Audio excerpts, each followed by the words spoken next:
के बाद वह जब करनाल पहुंचे हैं तो मीडिया से रूबरू हो रहे हैं और आप इस समय देख सकते हैं कि धर्मवीर पाडा हमारे साथ मौजूद हैं। अन्य सभी जो लीडर्स हैं उनके साथ Karnal Indian National Lokdal party के वो सभी यहाँ पर मौजूद हैं और इस समय आप लाइव तस्वीरें इस समय आप देख सकते हैं कि क्या कुछ धर्मवीर पाडा कहना चाहेंगे जो इनेलो के लोकसभा के उम्मीदवार है। उनसे हम बातचीत करते हैं और हम चाहेंगे ज्यादा से ज्यादा लोग इस खबर को शेयर।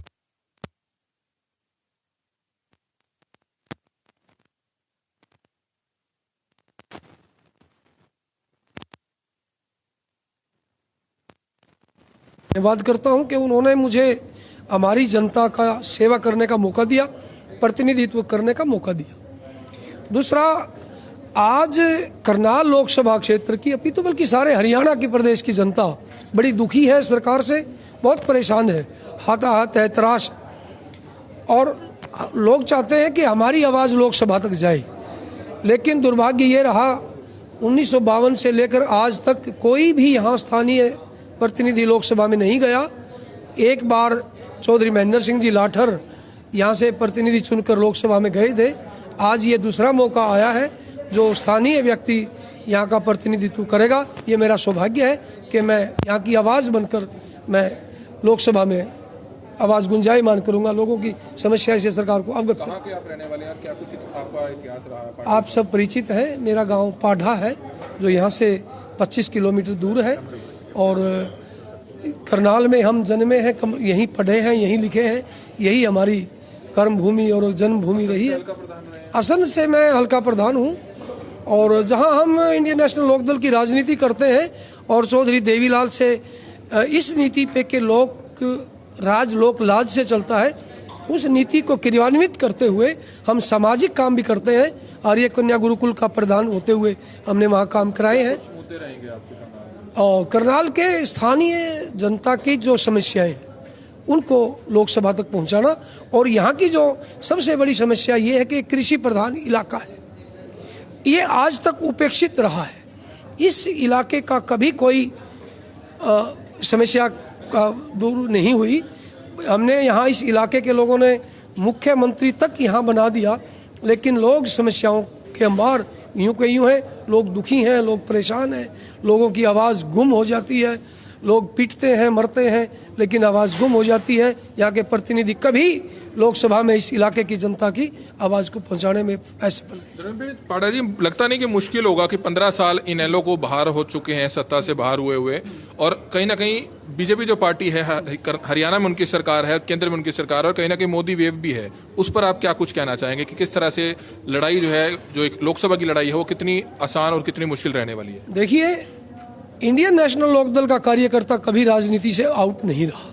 बेशक जनता ने हमें मैंडेट दिया, हम विपक्ष की भूमिका अदा करें, हमने विपक्ष की भूमिका अदा करी, बखूबी अदा करी। आज हम जनता की जो आवाज़ है कि इंडियन नेशनल लोकदल को सरकार में लेके आना है, आज हम उसके लिए तत्पर हैं। आउट बाकी जो वेव की जो बात करते हैं, निश्चित रूप से वेव आज बीजेपी से खिलाफ होकर के लोगों की वेव है, वापस जाती हुई जनता की वेव है और निश्चित रूप से इंडियन नेशनल लोकदल को पूरा जनमत पब्लिक देगी। और अब की आवाज़, कुछ समय पहले चर्चाएं ये भी थी कि Indian National Lokdal party BJP से जो है कहीं ना कहीं समझौता करना चाहती है, लेकिन कहीं ना कहीं आखिरकार क्या कुछ हुआ, बीजेपी ने मना किया या क्या कुछ बात रही? लेकिन अब जो है आप बीजेपी के बारे में जैसे बोल रहे हैं, अगर गठबंधन हो जाता तो शायद और ज्यादा मजबूती हो सकती थी। ये लोगों की अपनी आकलन है कि कौन किसके साथ जाना चाहता है, कौन किसे, ये सब अंदाजे हैं। इंडियन नेशनल लोकदल कभी ऐसी राजनीति नहीं करता, कभी डूबते जहाज में कभी नहीं बैठता। आज भारतीय जनता पार्टी की सरकार वो डूबने के कगार पर है, एंटी इनकम्बेंसी की लहर है और जनता बहुत दुखी है। कांग्रेस से पहले ही दुखी हो चुकी थी।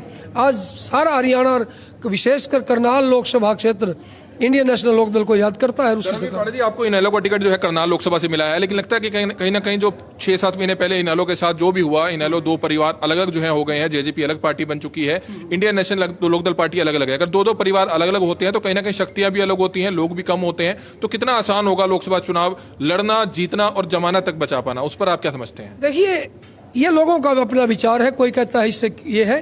हमारा मानना ये है कि इंडियन नेशनल लोकदल एक बहुत बड़ी राजनीति की यूनिवर्सिटी रही है।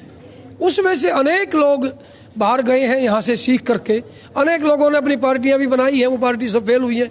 मैं समझता हूँ कि जजपा का कोई जनाधार नहीं है, वो केवल एक रजिस्ट्रेशन उन्होंने करा लिया है, उसका कोई जनाधार नहीं है। अनेक पार्टियों की तरह और अनेक लोगों की तरह ये भी ठप होकर रह जाएंगे और समुद्र में डूब के रह जाएंगे और इंडियन नेशनल लोकदल की सरकार बनेगी।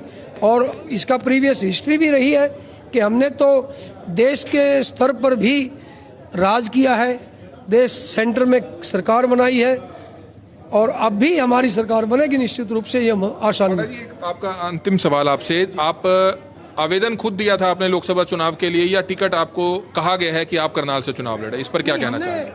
अनेक हमारे 20-25 आवेदन यहाँ से गए थे, जिन्होंने भी समझा कि हम लोकसभा की सेवा कर सकते हैं, हमने भी आवेदन दिया और उसमें हमारी हाईकमान उच्च नेतृत्व ने, चौधरी ओम प्रकाश जी चौटाला ने, अभय सिंह जी चौटाला ने हमें इस काबिल समझा कि आप सही तरीके से प्रतिनिधित्व कर सकते हैं, हमें मौका दिया, तो ये हमें मौका मिला। तो ये आपने देखा करनाल से इनेलो के लोकसभा उम्मीदवार धर्मवीर पाडा हमारे साथ मौजूद थे। इस समय हमारे साथ हल्का प्रधान ओम प्रकाश सलूजा है, उनसे हम जानना चाहेंगे सर क्या कुछ बताना चाहेंगे। आप ही के साथी हैं, असंध से हल्का प्रधान है, उनको जो है लोकसभा में टिकट उतारा गया है, 9 विधानसभाएं आती हैं, तो किस तरह से मजबूती रहेगी चुनाव में खड़े हो पाना बीजेपी के सामने, क्योंकि कहीं ना कहीं कुछ हद तक आप देख सकते हैं कि प्रधानमंत्री नरेंद्र मोदी की जो वेव है वो देखने को जरूर मिल रही है, लेकिन सभी का हक है, सभी चुनाव लड़ सकते हैं। किस तरह से आप चाहेंगे कि पार्टी को और मजबूत किया जा सके, क्योंकि जब से जेजेपी बनी है तो उससे कुछ हद तक कहीं ना कहीं वीकनेस जरूर देखने को मिलती है?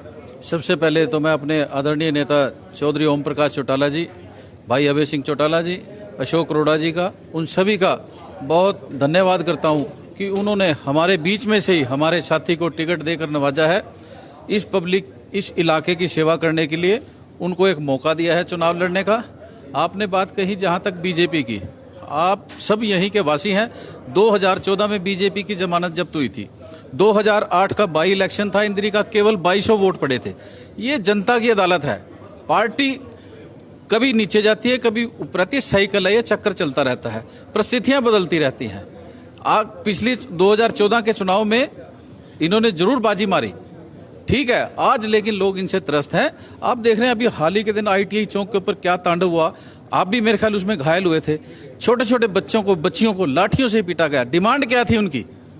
ये लोकतंत्र को खत्म करने पे तुले हैं। संवैधानिक संस्थाओं को तो इन्होंने खत्म कर दिया केंद्रीय स्तर पर, अब लोकतंत्र को खत्म करके ये डंडे और गोली से राज करना चाहते हैं। जैसे देश की जनता ने अंग्रेजों को यहां से खदेड़ा था, वैसे ही हरियाणा और देश की जनता भारतीय जनता पार्टी को इस चुनाव में खदेड़ फेंकेगी। इनेलो के नेताओं और कार्यकर्ताओं का जो बंटवारा हुआ है, वो समझते हैं कि उससे कहीं ना कहीं कुछ हद तक असर पड़ेगा लोकसभा चुनाव में? ऐसा है, मेरा व्यक्तिगत मानना है, शरीर का कोई अंग कट जाए दर्द होता है, लेकिन राजनीति में भरपाई हो जाया करती है। वक्ती तौर पे कुछ होता है, वो बात बहुत पुरानी होगी, हम उसको पीछे छोड़े आए हैं। इंडियन नेशनल लोकदल, जैसे हमारे भाई धर्मवीर पाडा जी ने कहा, नर्सरी है, यहाँ से तो सीख के जाते हैं नेता। दुष्यंत चौटाला या उसके जो भी साथी गए, ऐसे ऐसे बहुत चले गए MLA दूसरी पार्टियों में। आप हाल ही में देखिए, जींद का बाई इलेक्शन था, भारतीय जनता पार्टी के पास कैंडिडेट नहीं था, वो हमारा कैंडिडेट लेके गए। किसी पार्टी के पास, जितनी भी पार्टी है, कांग्रेस है, बीजेपी है, BSP है, LSP है, उसमें हमारे नेता के सिखाए हुए लोग राजनीति करते हैं। तो हमें इस चीज से फर्क नहीं पड़ता। निश्चित रूप से मानिए, हमारी जो पार्टी है सदैव जनता के लिए सड़क पर और सदन में लड़ती आई है, और हमें पूर्ण विश्वास है जो हमारे बहुत ही मेहनती, ईमानदार, कर्मठ कैंडिडेट जो दिए हैं धर्मवीर पाडा जी, जनता इनको निश्चित रूप से चुनेगी और अपनी सेवा का मौका देगी। तो इस समय आप ये तस्वीरें देख रहे थे करनाल से, जहां पर हम आपको बताएं कि कुछ ही घंटे पहले चंडीगढ़ में प्रेस कॉन्फ्रेंस कर अभय सिंह चौटाला और पार्टी के प्रदेश अध्यक्ष अशोक अरोड़ा द्वारा 10 लोकसभा सीटों में से 6 की जो है घोषणा कर दी गई है, जिसमें से करनाल सीट जो काफी महत्वपूर्ण है, जिस पर सबकी नजर जरूर है, क्योंकि करनाल विधानसभा से खुद प्रदेश के मुख्यमंत्री मनोहर लाल खट्टर विधायक भी हैं। और हम आपको बताएं कि असंध के पाडा गांव के व असंध के हल्का प्रधान धर्मवीर पाडा को करनाल लोकसभा सीट से टिकट दे दिया गया है, जिनका असंध में भी निवास स्थान है, पानीपत में भी निवास स्थान है। तो वाली सभी पार्टियों को दे सकते हैं। बहरहाल अभी लोकसभा चुनाव जो है शुरू होगा, सरगर्मियां तेज हो चुकी हैं, अभी एक एक करके सभी जो पार्टियां हैं एक एक करके उम्मीदवार जो है अपने घोषित कर रही हैं, लेकिन अभी कांग्रेस पार्टी पर भी नजर रहेगी कि आखिरकार कांग्रेस पार्टी किस उम्मीदवार को करनाल से जो है टिकट देती है। और अभी जजपा प्लस आम आदमी पार्टी के भी उम्मीदवार की इंतजार सभी को है। कमल मिड्डा, करनाल ब्रेकिंग न्यूज, करनाल।